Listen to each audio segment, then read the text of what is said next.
the square panel.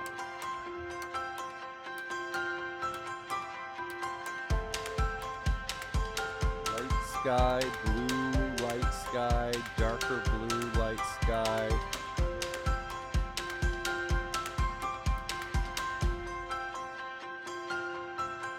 Hello everybody and welcome back to the Quilters Apothecary. We are in the exciting part of our wonderful Kaleidoscope panel quilt. Now what I wanted to do as we started this particular segment is this. I have hung up one of my previous projects that has not been quilted, but the top is complete. And I wanted to go over a few things with you and then do a little bit of a pre-talk about how we're going to organize these on the actual panel that we're using for our present project. So as you look at this, one of the things that I want you to notice is this. So we have the square panel, but the actual panel has not remained square. What we've done is we've incorporated the blocks into the panel, which creates a frame that's very uneven around the inside of the panel. Now, I like to do that. And one of the reasons that I prefer to do that rather than just leave the panel square, rectangle, whatever shape it is. I've never tried circles or ovals. That might be interesting. But the reason I like to incorporate the pieces into the block is I feel it makes a more cohesive, almost a wash, more of a portrait piece of art wash rather than just a framed panel. I tend to like that look. And as we look at this, what I want you to see is this. Number one, everything is done in rows. There's no Y seams, there's nothing like that. But we're going to start down here in the corner, and I want you to see from the center of the panel how the blue part of the water, or the bog or swamp, whatever you want to call it, leads out into the outer frame. It actually becomes part of the art. Same with this. The weeds, the grass that are coming up out of the water area, it works its way into the picture. So there's not a hard cut. And that's something that I prefer, and I think most people actually prefer that. Now as we come up here, same thing. The colors are bleeding out in. So in other words, it's not a frame piece with kaleidoscope blocks surrounding it. It's actually one cohesive piece. And Rich is going to go ahead and he's going to sweep around the piece so you can see how everything works together to create its own piece of art.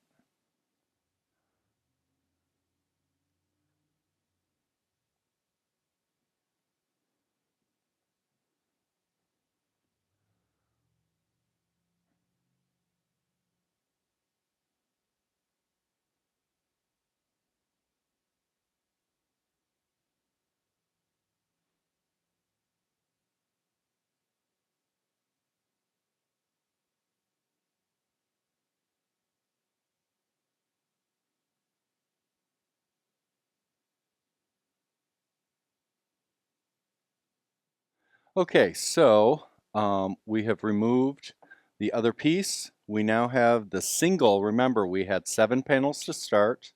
We utilized the 6 to do our piecing of our hexagons, and then we have our 7th panel. So I've gone ahead, I put that up on our design board.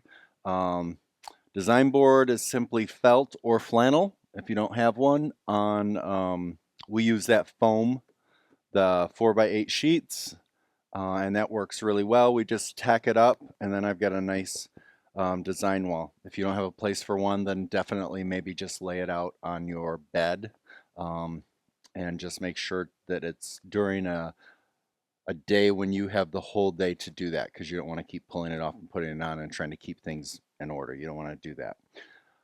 So we have our piece up. So here's what I have in my head.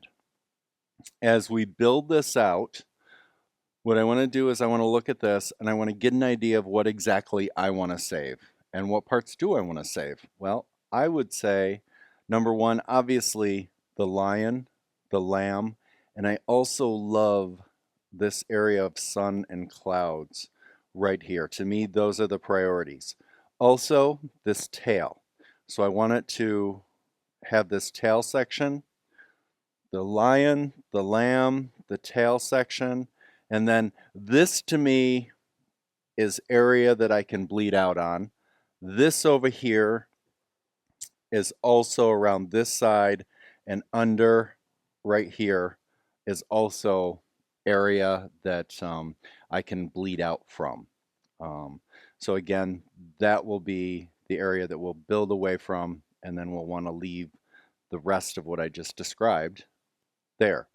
Now, all of these are different, obviously, depending on your panel. Um, so you just kind of have to look at yours and figure out what is the focal point that I love to keep.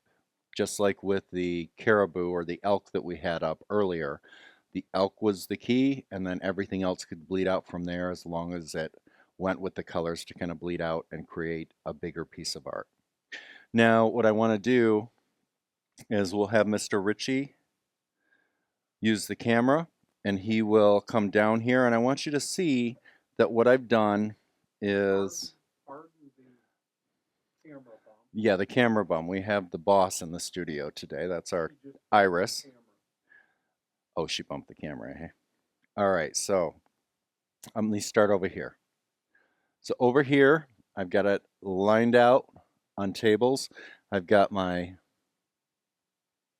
light sky, blue light sky, darker blue light sky, little darker, darker, darker, darkest, and then when it's going into the bleeding into the grass and the wheat along with the sky, I've got a little bit of sky background into grass. These parts I don't know that I'll use. These are any of the pieces that I made utilizing the animals themselves. And of course they are stacked in twos as we talked about in the previous videos. And when you put them together you have the whole piece. But we have them folded and stacked opposite as we're building. I want to make this as easy for myself as I can. I've got my little pins. I'm using little tack pins up on the design wall. And again, I just go a little bit darker as they bleed out. So here is my table that I'm using to do my design work. And then of course, we have our piece. Now, you know, sometimes it's that thing where you will circle the bowl and be like, I don't know where to start. Then just start. So what I think I'm going to do is I'm going to look and I'm going to maybe look right in this section right here, and I see this area. So I'm going to grab some of the pieces that have a little bit of the sky along with some of the greenery. Let me find what feels right. I think I'm going to use this. Okay, so here's what I'm going to do. I'm simply going to tack that up because that feels goodish. Now I also want to look though at the paw here. So I might stagger it a little bit, but I might bring that in just a little bit right there. And then I see that it contrasts a bit much there. So I might bring that down a little ways. Just like that. And I'll go on the outside of that paw. And I will just start with one piece. Now remember, we're not locked into anything. So I could spend an hour and a half, and this is part of the fun. And remember, fun. This is part of the fun. And you may redo it. Don't get frustrated. That is the process. On the some of the pieces I've done, I put them all together and then decided something completely different.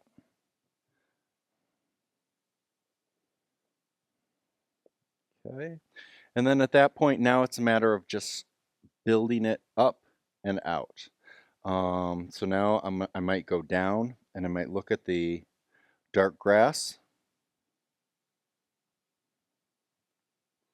and decide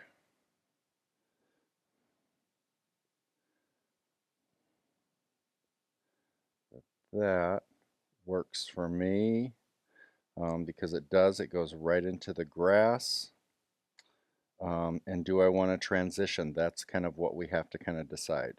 Do I want a transition? I think that it looks fine. I'm just going to leave it that way.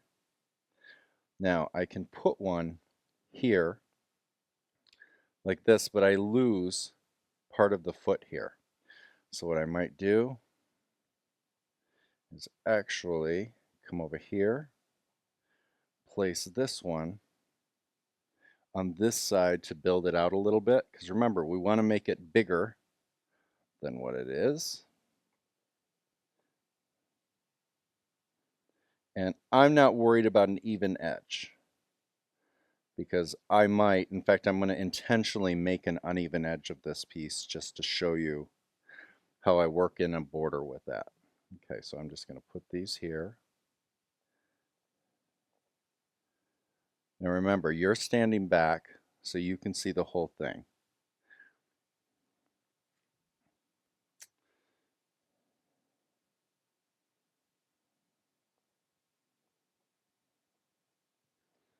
Okay, and that's the process. You're just going to keep building out each section.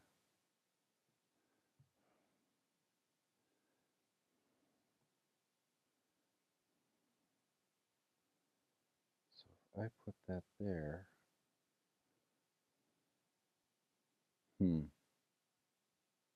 see, this is where we have to kind of consider the lilies, so to speak. If I put one piece there, then I don't have another piece to put here, which can throw the whole look off. So what I might do is to reconsider that section. So maybe what I'll do right now is leave that be. So set that, make sure to keep my stacks stable.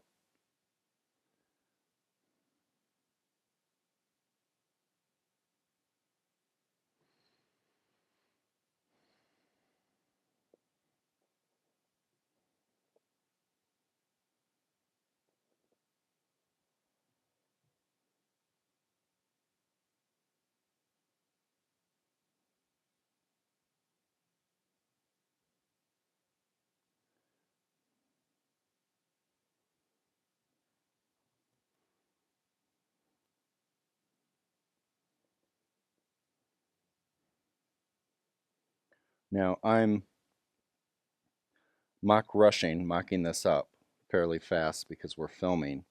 But again, typically the process is you take your time, you figure out what it is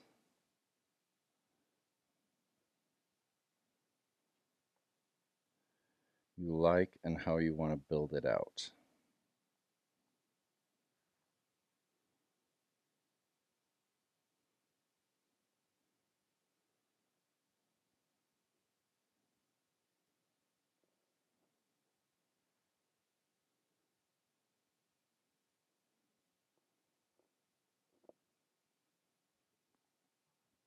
So what I'm going to do now is I'm just going to continue this process. We're going to keep working through it. And what I'll do is I'll just leave the camera running. I will simply just continue what I'm doing. That way you can watch it sped up a little bit. And then, of course, once you watch it and you kind of see how I'm doing it, then it's time to pull yours out and actually start your process.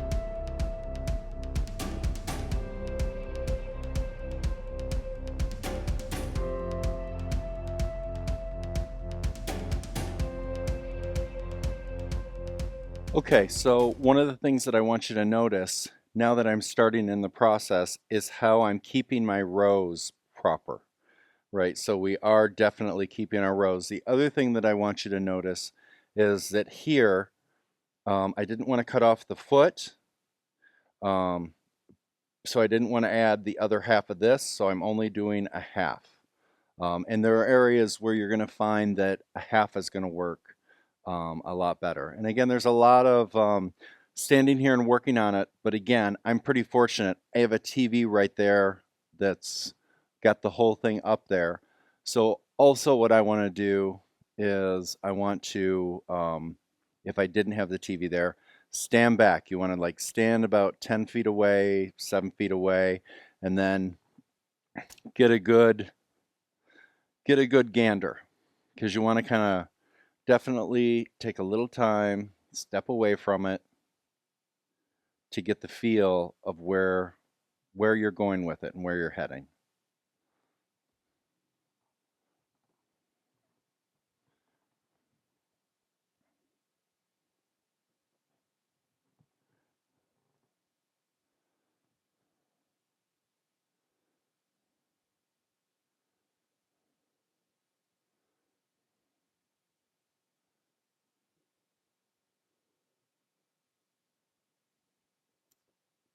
One of the things I know as you're watching is there's going to be a lot of, just as if I were watching, no, no, not that one, don't put that there. And remember, it's just a process of you're able to see the whole thing and I'm right on top of it. So that's why it's important to be able to step back. And don't forget, once we actually get everything all set up, there is going to be some replacing some with some. I am not using all of these. This is more than necessary for the size of the wall hanging that I want to do, obviously. Um, but so I'm going to have a lot of blocks to replace and pick and change out with.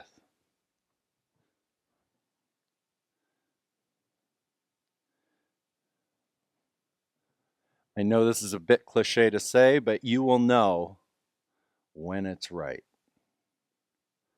when it's done.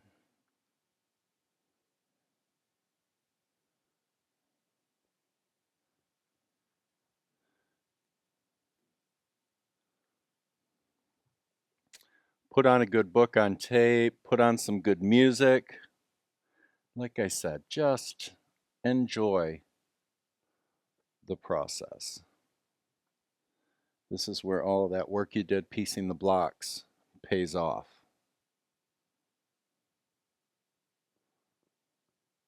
And if it's not the right day for you to enjoy the process, don't do it.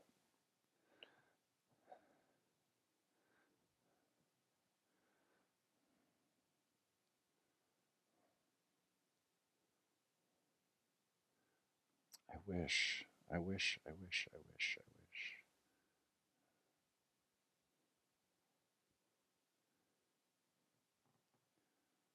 wish. Nope, I want that to go into there.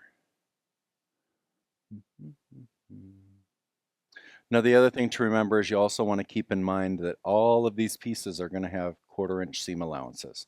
So as you put them up, if you butt them up to each other, you're going to lose a 1/2 of an inch of each one. So they are going to go in a bit further.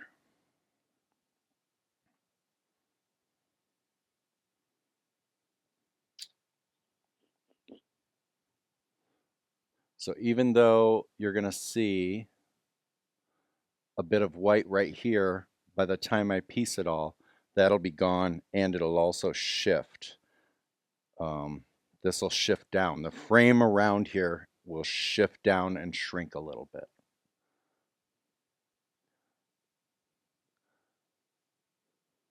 And yes, there have been a few times when that happens, I lose one of the elements that I really liked. And there have been times when I've gained a cool part that I didn't expect.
So one of the things as well that you want to remember is you might be tempted, and it's not that it's wrong, it's just that then you're going to have to fiddle a little more in your process. You might be tempted to say, okay, I'm not sure what to do now from here, so let me go over here and start over here. The problem is when you start over here and and then work your way in, remember these have to line up because you're creating a frame that is a piece part of all of these half hexagons. So I kind of like to go ahead and at least work my base around um, completely cohesive, and then I can adjust what I don't like.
Okay, so you can kind of see the process, how we're building up around, and I tack a few over here when I happen to run across one and I see a spot.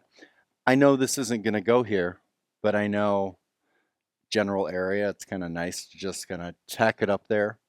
Um, and I'm going to continue working my way around. Again, I am not concerned about my uneven edges. I am not trying to create a perfect square because I can always create a border underneath this is going to be appliqued onto. So we're not going to worry a lot about that. So if you're worried about yours has to be perfectly rectangle, you know, my the elk, which we'll put here, you can see that that is a rectangle shape now, and then the border is added. This one, I'm actually going to go ahead, we're not going to do that so that you have an alternative to kind of work with if you choose to do that. So I want you to go ahead, take your blocks on your design wall or on your bed and just kind of start the process of laying things out where you think they want to go. And the one thing I would say is this.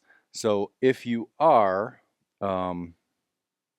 laying them on your bed, maybe what you want to do, and you're also someone who can only do it for a short period of time, maybe put like a flannel sheet down, do it, and then you can either pin the pieces in place while it's flat, but make sure your pins go in the same direction. And then when you're done, if you're not finished with the process, roll that piece of flannel up.